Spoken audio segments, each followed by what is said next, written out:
Noong Disyembre 2025, 3 taon matapos ang public DNA confirmation na si EMAN Bacosa ay biological half-brother ni JIMUEL Pacquiao, anak ni Manny Pacquiao mula sa labas ng kasal, na lumaki sa Cagayan de Oro nang walang financial support o public acknowledgement habang si JIMUEL ay lumaki sa Forbes Park Mansions na may lahat ng privileges. Nag-post si JIMUEL ng cryptic Instagram story na immediately naging viral. Photo ng old family portrait mula 2015 na showing sina Manny, Jinky at Limani. Lang legitimate children sa luxury resort, caption lang ay single broken heart emoji at 3 dots, ew. Indicating something left unsaid, at within minutes ang comment section ay sumabog ng speculation tungkol sa kung ano bang nangyari na nag-cause ng obviously emotional post na ito. At habang entertainment blogs at gossip sites ay nag-scramble para mag-investigate kung ano ang trigger, dumating ang shocking revelation mula sa insider source sa Belo Medical Group. Dr. Vicky Belo, 67 years old, most famous cosmetic surgeon sa Philippines, na known for treating celebrities at high-profile clients at married kay Dr. Hayden Kho, na 43 years old at fellow cosmetic doctor, ay personally nag-offer kay EMAN Bacosa ng completely free comprehensive aesthetic enhancement package worth approximately 5 million pesos, including facial contouring, skin treatments, dental veneers, body sculpting, at personalized wellness program, offer na ginawa during private consultation sa Belo Clinic sa BGC noong early December, at ang offer na ito na immediately accepted ni EMAN at na-announce publicly sa social media ng a May grateful post thanking Dr. Belo at Dr. Kho para sa believing in me and investing in my confidence. I apparently never was offered kay JIMUEL, despite him being legitimate son ng Pacquiao family, at despite multiple instances over years kung saan siya at siblings niya ay nag-avail ng Belo services, pero always paid full price or discounted celebrity rates. Pero never completely free 5 million peso, comprehensive package like what EMAN received. At ang perceived favoritism na ito, offering extravagant free services sa half-brother na grew up without privilege habang ignoring o treating differently ang legitimate son na grew up with everything, ay triggered deep resentment sa loob ni JIMUEL na nagmanifest sa passive-aggressive social media post at eventually sa explosive private family confrontation na nag-reveal ng years ng accumulated jealousy at insecurity tungkol sa media attention at public sympathy na nare-receive ni EMAN habang si JIMUEL ay struggling na mag-establish ng own identity at career beyond being Pacquiao, their son. At ang situation na ito ay nag-expose ng uncomfortable truth na sometimes ang public, including influential figures like Belo at Kho, ay mas naa-attract sa underdog redemption narrative ni EMAN kaysa sa privileged but struggling legitimate children, creating complex family dynamics kung saan biological connection hindi guarantee ng equal treatment at kung saan public perception ay nag-shape ng opportunities in ways na hindi always fair, pero deeply human. Kumusta mga kaibigan? Bago ko simulan ang absolutely explosive at emotionally complex na kwentong ito tungkol kay JIMUEL Pacquiao. Yes, ang eldest legitimate son ni Manny at Jinky, at kung paano siya naging deeply hurt at disappointed nang malaman na sina Dr. Vicky Belo at Dr. Hayden Kho ay nag-offer ng 5 million peso worth na completely free aesthetic enhancement package kay EMAN Bacosa, ang half-brother niyang lumaki sa labas ng privilege, pero never nag-offer ng same treatment sa kanya despite being legitimate son ng pamilya. Gusto kong malaman kung saan kayo nanonood ngayon. Mag-comment kayo dito sa baba ng detailed location. Taga saan ba kayo? Manila o ibang lugar sa Pilipinas tulad ng Cebu, Davao, Cagayan de Oro, kung saan lumaki si EMAN, General Santos kung saan nag-start si Manny, o kaya nanonood kayo from abroad, Saudi Arabia, Dubai, United States, Canada, United Kingdom, Australia, Hong Kong, Singapore, Japan. Love ko talaga malaman na global ang community natin at sumusubaybay sa real Filipino celebrity at family stories na revealing tungkol sa privilege, jealousy, public perception, at complicated dynamics ng blended families. Ito ay kwento tungkol sa pagiging left out, pagiging overlooked despite being legitimate heir, struggling na mag-compete para sa attention laban sa half-sibling na may more compelling underdog story, at painful realization na sometimes public sympathy ay mas powerful kaysa biological legitimacy. Kaya mag-subscribe, i-activate ang notifications, mag-like at i-share widely kasi ang kwentong ito ay nag-raise ng important questions tungkol sa fairness, family loyalty, at kung sino talaga ang deserving ng opportunities. Simulan na natin. Ipinanganak si JIMUEL Pacquiao noong Pebrero 12, 2001. Eldest child ni Manny at Vicky Pacquiao na noon ay 22 years old at 23 years old respectively. Recently married pa lang after dating since 1995. At nagsisimula pa lang ang Manny's rise sa international boxing fame na magti-transform sa kanya from promising Filipino boxer to global sports icon at wealthiest athlete sa Philippine history. Si JIMUEL ay lumaki sa environment ng progressive increasing wealth at fame. First years ng childhood ay spent sa relatively modest home sa General Santos, pero by time na 6 or 7 years old na siya, pamilya ay nag-move sa mansion sa Forbes Park, exclusive subdivision sa Makati kung saan nakatira ang richest families sa Philippines. At mula doon ay lahat ng aspects ng buhay niya ay defined by privilege at access na karamihan ng Filipino children ay hindi kailanman may experience. Education. Private exclusive schools na tuition ay hundreds of thousands annually. Schools kung saan classmates ay anak ng politicians at business tycoons. International travel.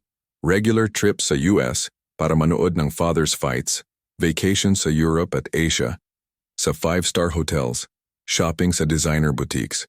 Material possessions. Luxury cars kahit teenager pa lang, latest gadgets, designer clothes, anything he wanted materially ay available. Social status, being Pacquiao's son ay automatic open doors sa celebrity events, exclusive parties, connections sa entertainment industry, politicians, business leaders. Pero despite lahat ng material advantages, si JIMUEL ay nag-struggle profoundly sa establishing own identity, separate from being son of Manny Pacquiao. Ito ay common problem para sa children ng very famous parents, pero especially intense para sa eldest son na may implicit expectation na mag-inherit ng father's legacy or mag-achieve ng something comparable. At si JIMUEL, by his own admission sa various interviews over years, ay hindi naturally athletic like father, hindi interested deeply sa boxing, mas drawn sa music at entertainment, pero lacking exceptional talent or drive na magde-distinguish sa kanya sa competitive entertainment industry, kung saan connections lang ay hindi enough without substance. Nag-try siya ng various pursuits.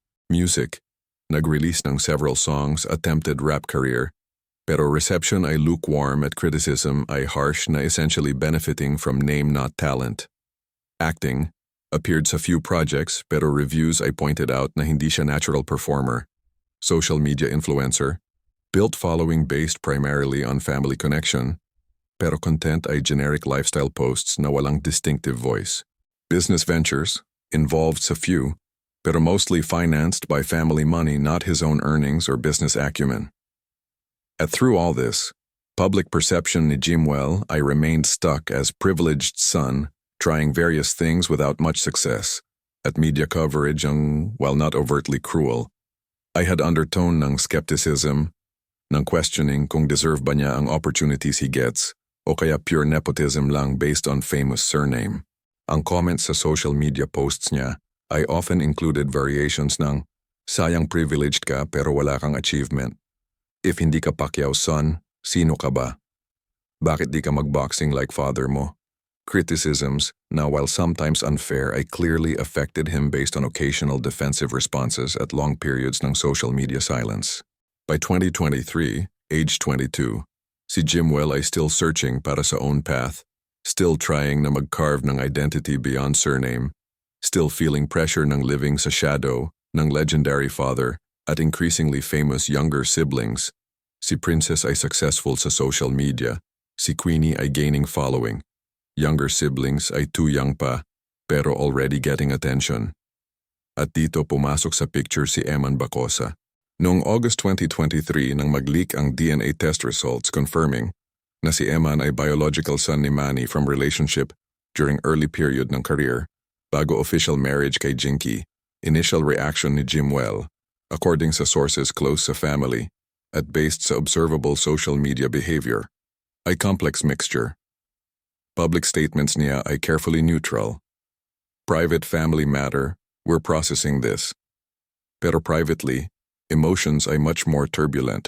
May element ng shock, discovering na may unknown half-brother na 28 years old, mas matanda pa sa kanya by 3 years, existing all this time na never mentioned. May element ng anger directed at father. How could you keep this secret? Paano nangyari ito? Questions na many children would ask sa similar situation. May element ng sympathy para kay Eman. Must be hard growing up knowing your father is famous pero hindi ka recognized. Pero sympathy na tinged with resentment. Kasi bakit ba dapat siya mag-feel guilty para sa privileges na hindi niya choice?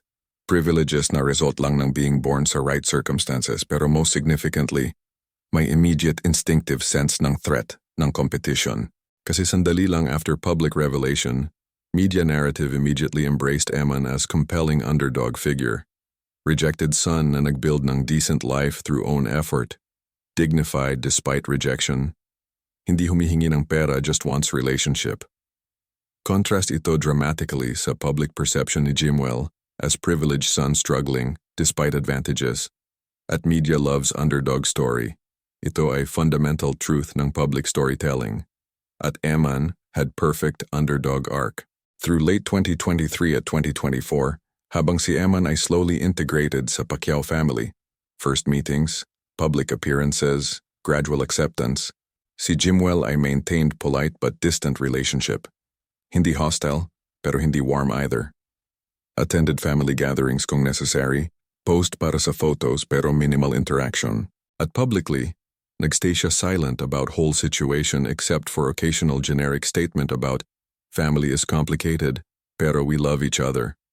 Pero privately, according sa multiple sources na may access sa family, si JIMUEL ay increasingly frustrated by amount ng media attention at public sympathy directed toward Eman. Every article about Eman's inspiring journey from rejection to acceptance ay implicit criticism ng JIMUEL's failure to achieve despite privilege. Every compliment about Eman's humility at groundedness ay implied insult about JIMUEL's perceived entitlement. Every interview where Eman talked about working hard as call center supervisor, a reminder na JIMUEL never had regular job, never had to work for basic necessities. At most frustratingly, brands started approaching Eman for endorsements. By mid-2024, si Eman, who literally 1 year earlier ay anonymous call center supervisor, I had multiple brand deals worth millions annually. Jollibee, Swatch, Bench, Smart, Adidas, Kopiko, Oishi, lahat interested sa Eman's story at willing to pay substantial amounts para sa association with his narrative. Meanwhile, si JIMUEL, legitimate son na theoretically should have same access or better, I never achieved comparable commercial success despite trying for years. Ang few endorsements na nakuha niya ay small scale at short term, nothing approaching significance ng Eman's portfolio. Ito created deepening resentment na si JIMUEL mostly kept private, pero occasionally leaked through passive-aggressive social media posts. Cryptic quotes about, some people get everything handed to them while pretending they earned it. About authenticity being performative. About people judging others without knowing full story. Posts na clearly directed at someone, at observant followers, I suspected target was Eman, pero never explicitly stated. Family dinners became tense. Jinky, according to sources, tried to mediate, tried to make JIMUEL understand that Eman wasn't threat pero addition to family who deserved compassion. Manny, characteristically conflict avoidant, mostly stayed quiet, hoping issue would resolve itself with time. Younger siblings had mixed reactions, some curious about Kuya Eman, others protective ng JIMUEL, who they'd known their whole lives. And through all this, si JIMUEL felt increasingly invisible, increasingly overshadowed not by younger siblings as often happens sa families, but by older half-sibling na supposedly disadvantaged, pero who somehow garnered more public affection at commercial opportunity than he ever had despite lifetime ng being legitimate heir. It was psychological torture ng specific type, being simultaneously privileged at overlooked, having every material advantage, pero lacking intangible benefits ng compelli, ng personal narrative. At then came December 2025 incident, na would finally cause JIMUEL's carefully maintained public restraint to crack. Revelation na sina Dr. Vicky Belo at Dr. Hayden Kho ay nag-offer kay EMAN ng 5 million peso comprehensive aesthetic package completely free. Offer na never extended kay JIMUEL, despite years ng relationship between Pacquiao family at Belo Medical Group. Ang relationship between Pacquiao family at Belo Medical Group ay nag-date back approximately 10 years, starting around 2015 nang sina Jinky at Daughters Princess at Queenie ay nag-start regularly visiting Belo clinics para sa various cosmetic procedures at treatments, facials, laser treatments, minor enhancements, wellness programs na part ng maintaining appearance important para sa public figures at socialites. At Dr. Vicky Belo, being most famous cosmetic surgeon sa Philippines na celebrity herself na married kay Dr. Hayden Kho, who also worked sa clinic at had own complicated public history involving scandal years earlier, na later redeemed through marriage at professional rehabilitation. I personally knew Pacquiao family and occasionally socialized with them sa elite Manila circles, kung saan boxers, actors, doctors, politicians, business tycoons, all mingled. Si JIMUEL himself had availed ng Belo services multiple times over years, starting around 2018, when 17 years old. Acne treatments initially, then skin whitening procedures popular sa Philippines, despite problematic colorism implications, dental work including veneers para sa Instagram-ready smile, occasional facials at wellness consultations, at while he received celebrity discount rates na lower than regular clients paid, he still paid substantial amounts, typically 20 to 30% ng retail price, which for comprehensive treatments could still mean tens or hundreds of thousands pesos per visit. And importantly, never once was offered anything completely free as gift or investment or publicity opportunity. At this was despite being legitimate son ng one ng most famous Filipinos ever. Ito ay not particularly unusual. Celebrities often pay for services even from doctors they know personally, because professional boundaries, because doctors need to maintain business viability, because paying clients expect same level ng service as non-paying. At celebrity discounts were already considered generous courtesy, not obligation. Si JIMUEL never complained about paying because it seemed normal. At anyway, family had more than enough money, so 50,000 or 100,000 pesos for aesthetic treatment was negligible. Pero on December 3, 2025, something completely different happened kay EMAN. He received phone call from representative ng Belo Medical Group inviting him para sa consultation sa BGC clinic, at nang pumunta siya December 5, he was met personally by Dr. Vicky Belo herself, rare personal involvement kasi usually she delegates initial consultations sa junior doctors. At during 2-hour meeting sa her private office, nagpresent siya ng unexpected proposal. EMAN, she began according sa EMAN's own later account ng conversation. I've been following your story since public revelation ng connection mo sa Pacquiao family. At nakita ko interview mo, social media mo, how you present yourself. At I'm impressed by dignity mo, humility mo, how you handle situation na undeniably difficult. At I want to help you. Nagulat si EMAN. Help me po? How po? Dr. Belo smiled. I want to offer you complete aesthetic enhancement package, completely free. Everything.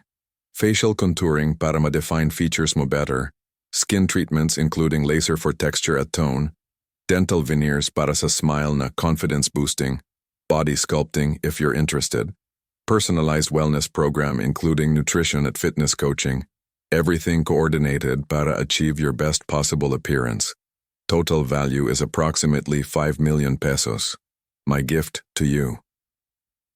Si EMAN, according sa his account, was stunned speechless for a moment.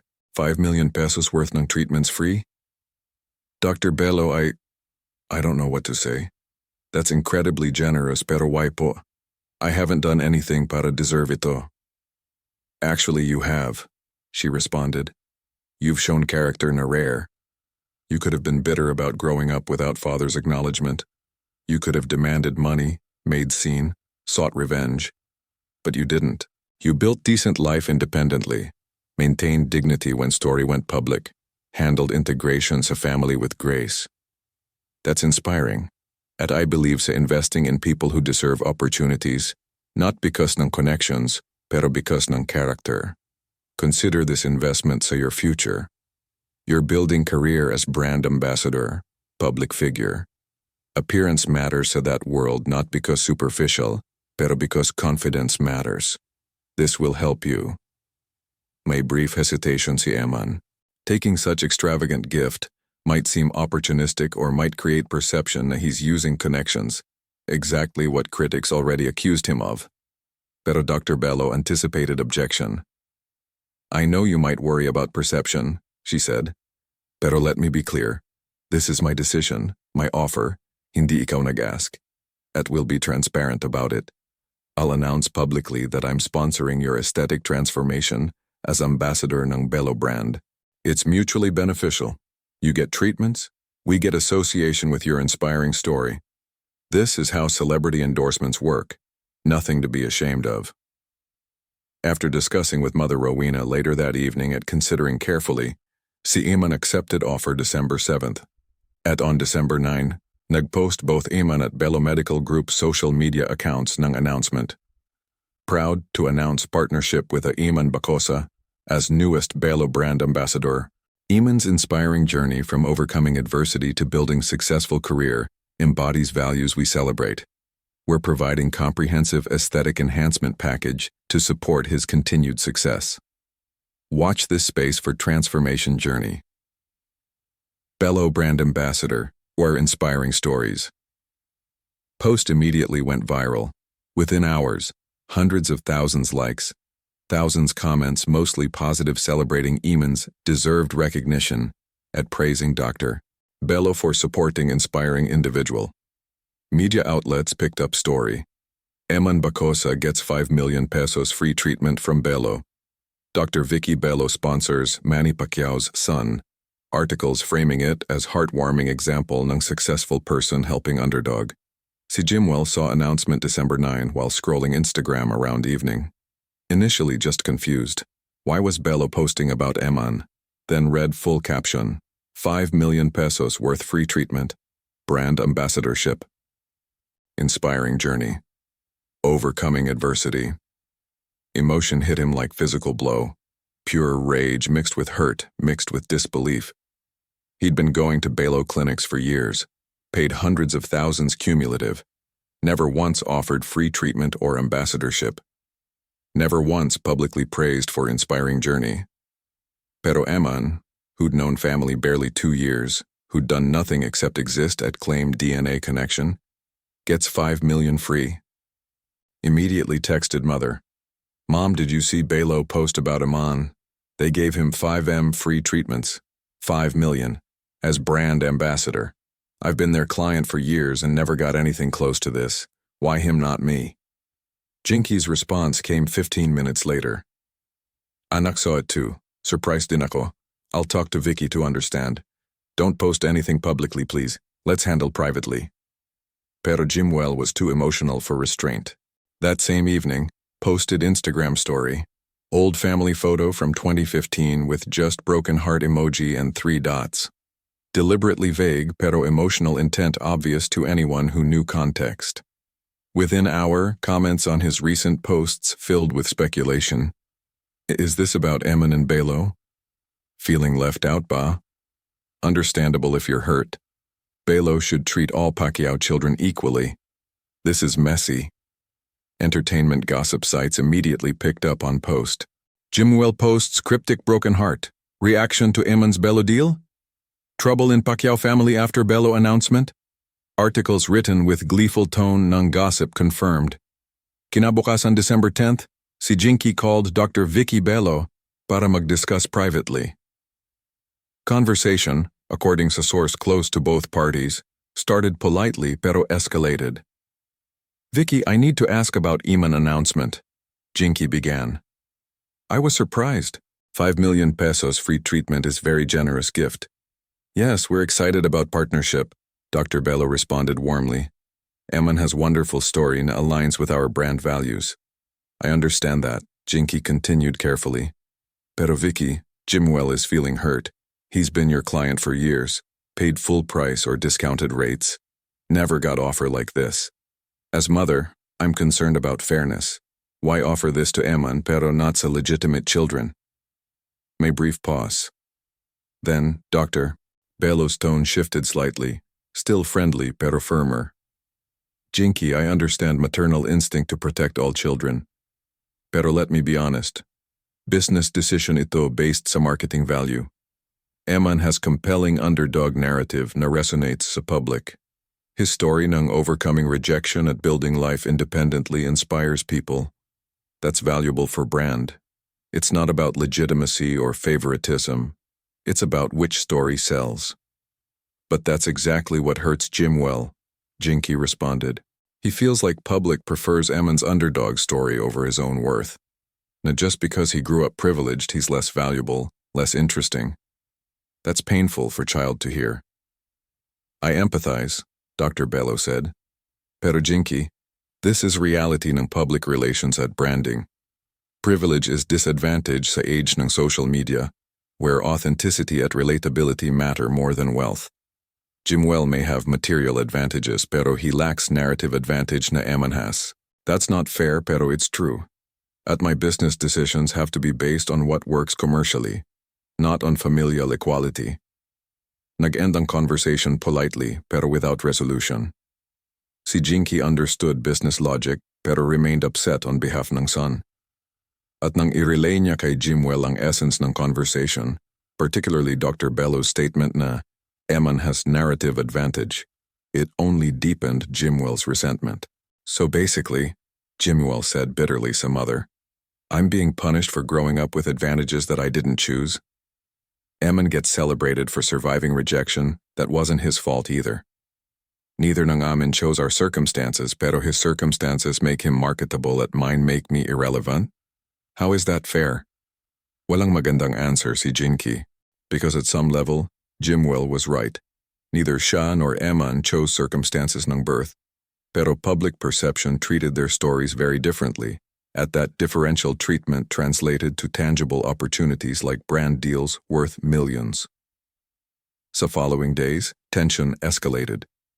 Si JIMUEL, against mother's advice, posted another Instagram story December 12th, quote about, people getting credit for surviving struggles they didn't create while others get blamed for advantages they didn't choose. Clearly directed message.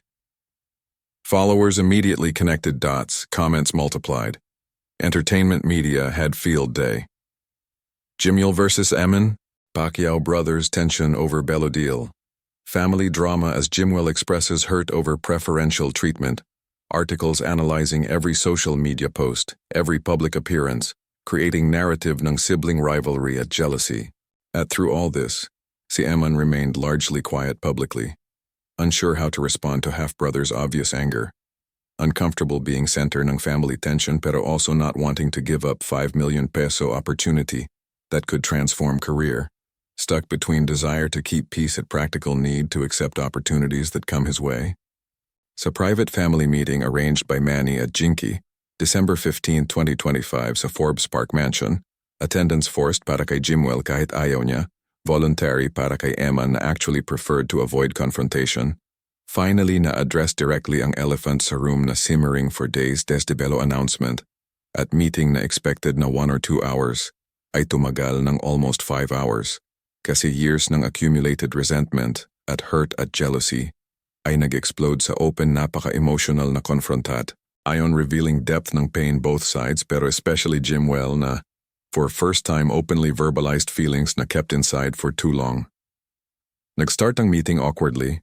Everyone sitting sa living room, sina Manny at Jinky sa main sofa, JIMUEL sa single chair deliberately distanced, Eman sa other chair looking uncomfortable, younger siblings Princess at Queenie initially present pero asked to leave by Jinky after 10 minutes. Nang naging obvious na conversation would be intensely personal. Manny tried to start with gentle approach. Okay, lahat tayo nandito kasi may tension na kailangan i-address tungkol sa Belo situation, he began, voice deliberately calm. JIMUEL, I understand you're upset. Eman, I know you didn't mean to cause family problems. Let's talk openly pero respectfully. Si JIMUEL immediately responded, voice tight with suppressed emotion. Respectfully, Dad, I've been respectful for 2 years na simula nung dumating si Eman sa picture. Naging polite ako, nag-smile sa photos, nag-attend ng family events. Pero respect doesn't mean I don't feel things. At right now, I feel like I'm being erased sa own family. Erased? Manny repeated, confused. Anak, nobody's erasing you. You're my eldest son, that doesn't change. Really? JIMUEL's voice rose. Because from where I'm sitting, everyone, media, public, even family friends like Dr. Belo, acts like Eman is more important, more interesting, more deserving than me. 5 million pesos worth ng free treatment, Dad. 5 million. I've been Belo client for years and never got anything remotely close. Bakit? Because I grew up sa mansion? Because I had food every day? Those aren't my fault, pero I'm being treated like they're disadvantages. Si Eman, who'd been silent, carefully spoke. Kuya JIMUEL, I didn't ask for Belo offer. They approached me. And honestly, I was surprised too. Hindi ko in-expect na ganun kalaki. Pero they explained it's business decision based on marketing, not personal comparison between us. That's exactly my point. JIMUEL turned toward Eman, frustration pouring out. Business decision based on what? On fact na your underdog story is marketable. Na public loves narrative ng rejected son who succeeded despite adversity. At that makes my story, privileged son struggling to find identity, unmarketable, boring, unrelatable. Even though I didn't choose my privileges any more than you chose your rejection. Alam ko that, Eman responded quietly. And I'm not saying my life was harder than yours. Obviously, materially, you had advantages I didn't.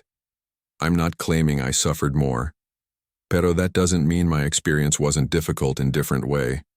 Growing up knowing my father is famous pero can't claim him, seeing half-siblings on TV living completely different life, that caused its own type ng pain. Hindi competition about who suffered more. Both ng atin had challenges. Pero only your challenges get public sympathy. JIMUEL's voice cracked slightly. That's what's killing me.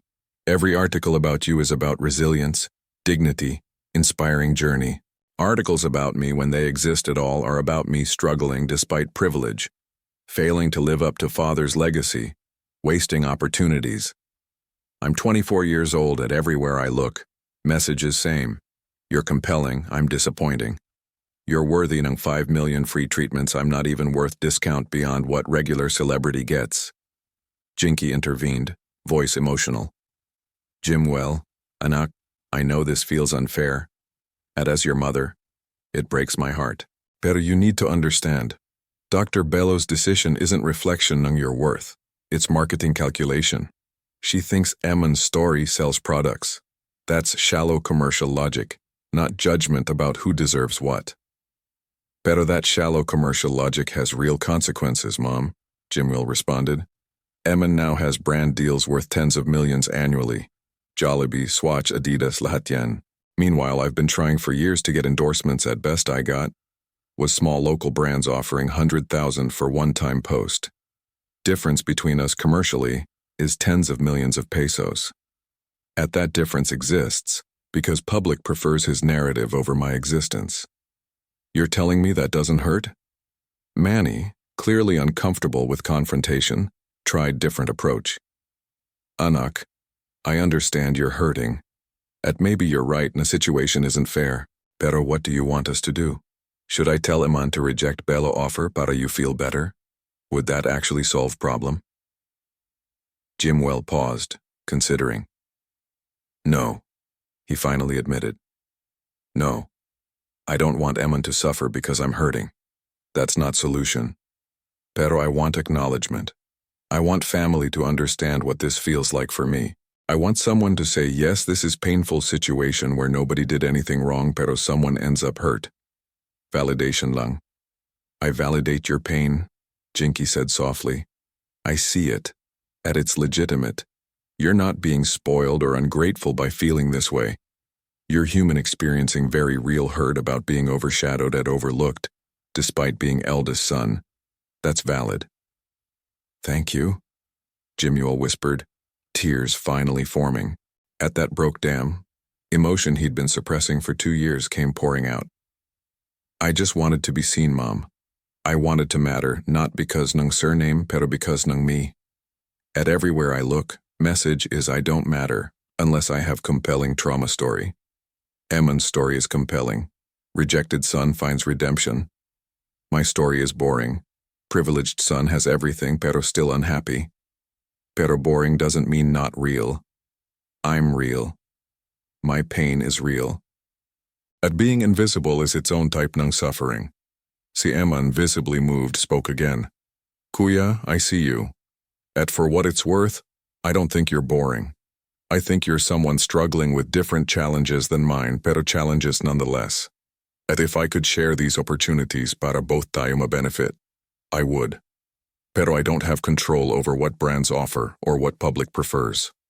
I'm just trying to build stable life for myself at my mom.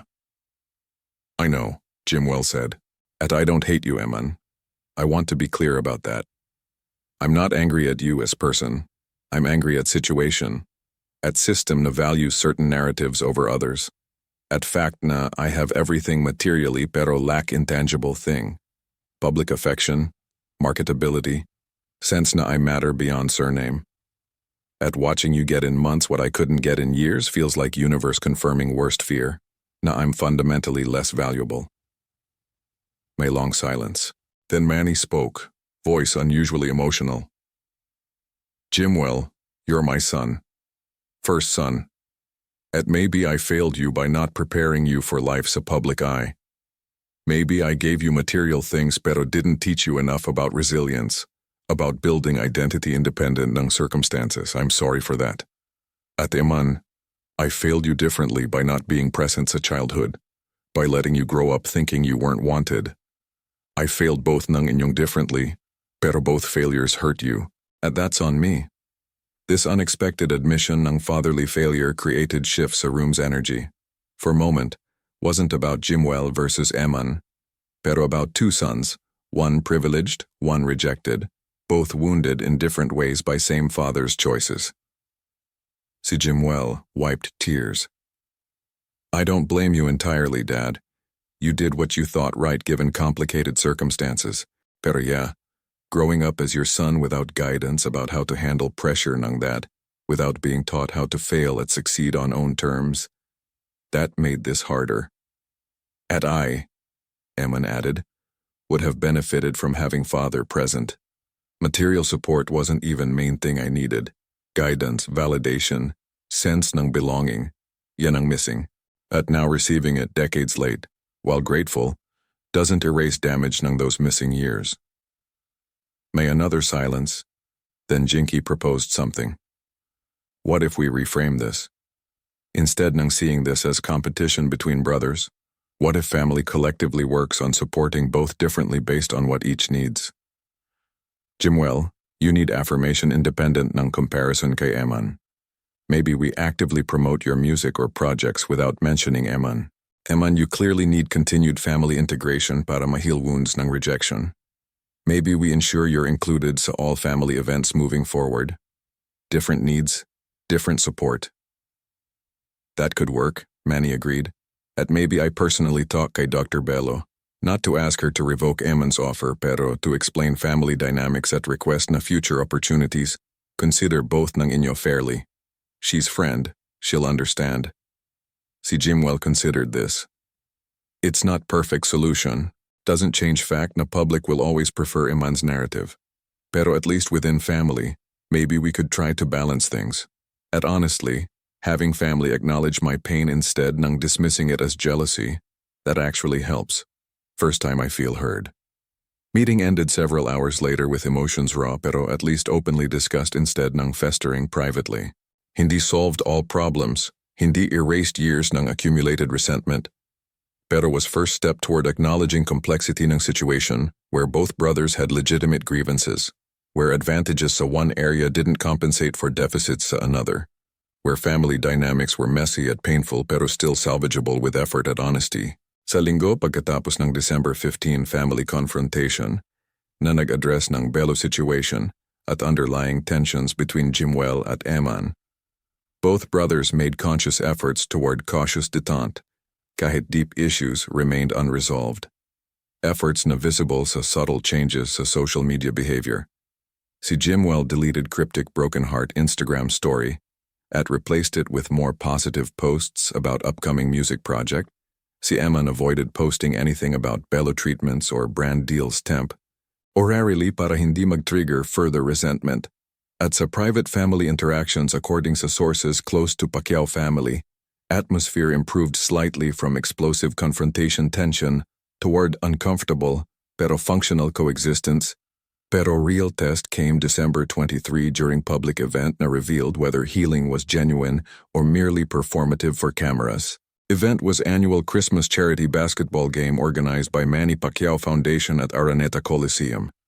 High-profile gathering na traditionally attended by Pacquiao family members, celebrity friends, politicians, sponsors, at thousands ng fans at both JIMUEL at EMAN were expected na attend at participate.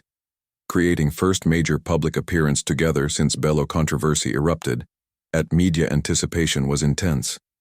Entertainment reporters at gossip bloggers positioned themselves strategically hoping para macapture any awkward interaction or visible tension that would confirm rumors ng family rift. At social media buzzed with speculation tungkol sa whether brothers would interact cordially or avoid each other completely. Nang dumating si JIMUEL around 5:30 p.m. sa backstage area ng Coliseum approximately 30 minutes before official start ng event, he was accompanied by sister Princess at friend, clearly using companions as buffer, wore carefully neutral expression, neither smiling warmly nor visibly upset, just composed professional mask ng someone fulfilling obligation, at nang spotted niya si EMAN already present talking with event organizers, may visible moment ng hesitation, calculation about whether to approach a wait para someone else mag-facilitate interaction. Pero before he could decide, si Manny appeared from side and gently guided both sons toward each other with hands on shoulders, a gesture clearly intended para force reconciliation or at least appearance ng unity for public consumption. "Let's get photo together before game starts," Manny said quietly but firmly. Family photo for foundation promotion. Smiling faces, united front. Wasn't request, was directive. At both JIMUEL at EMAN understood na refusal wasn't option, especially sa public setting with media watching.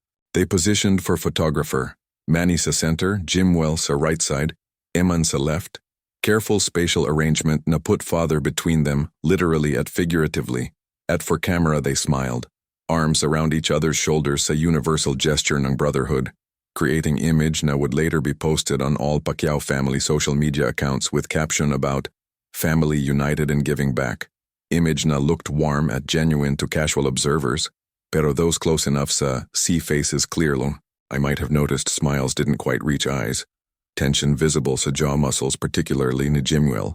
Stiffness sa body language despite outward friendliness.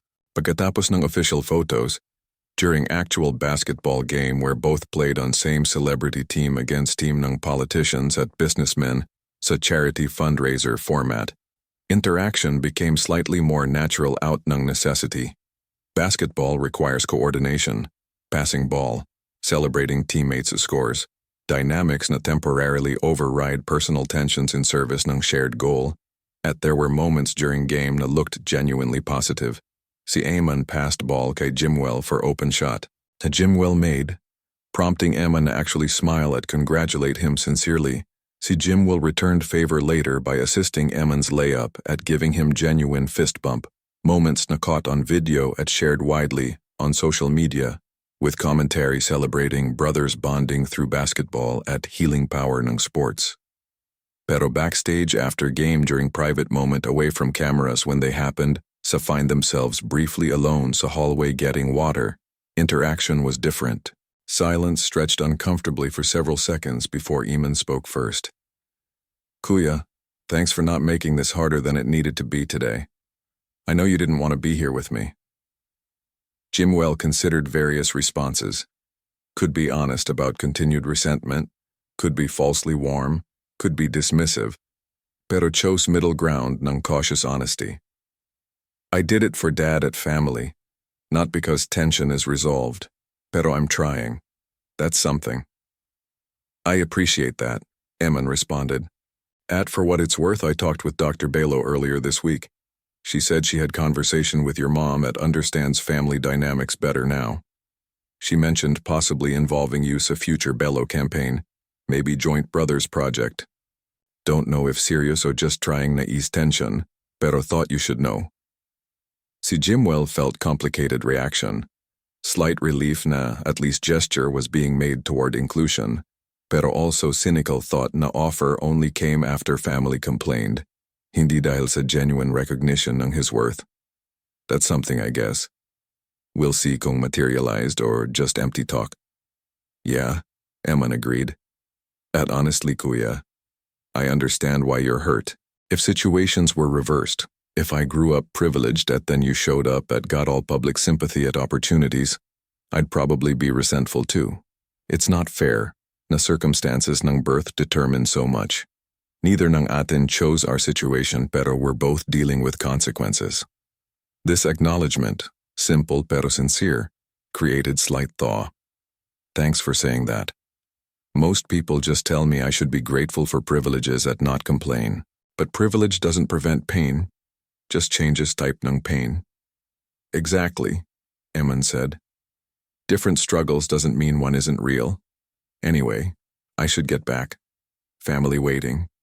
Pero maybe we could actually talk sometime. Not at forced family event, pero like coffee, normal conversation. No pressure, just thought it might help. Maybe, JIMUEL said non-committally. I'll think about it. That was extent ng their private interaction. Brief, slightly awkward, pero not hostile. Small step toward something resembling functional relationship. Public reception ng Christmas event was overwhelmingly positive. Media coverage focused on heartwarming angle ng brothers playing together. Photos ng them smiling at celebrating circulated widely. Headlines declared, JIMUEL and Eman show united front at charity game. Pacquiao brothers bond over basketball. Narrative ng healing at reconciliation that overlooked persistent underlying tensions, pero satisfied public's desire for feel-good story, especially during Christmas season. Pero privately, situation remained complicated. Si JIMUEL's resentment hadn't disappeared just because they smiled for cameras. Core issue, that public and influential figures like Dr. Belo preferred Eman's narrative that gave him opportunities na JIMUEL couldn't access despite equal or greater effort, hadn't been resolved by single conversation a charitable basketball game. At habang Eman genuinely tried na be considerate ng JIMUEL's feelings, he also couldn't realistically reject every opportunity, just para make half-brother feel better about his own struggles, creating ongoing tension between Eman's legitimate pursuit ng career advancement at JIMUEL's legitimate pain about being overshadowed. As 2025 ended and 2026 began, both brothers were navigating complicated new reality ng being permanently linked sa public consciousness as Pacquiao brothers. Despite vastly different life experiences and ongoing emotional tensions, reality na would require ongoing effort at compromise at understanding. At reality na media at public would continue na watch closely hoping para catch glimpses ng either heartwarming unity or dramatic conflict, because family drama, especially involving famous dynasty, like Pacquiao's, was perpetually fascinating content for entertainment industry that thrived on real human complexity at conflict.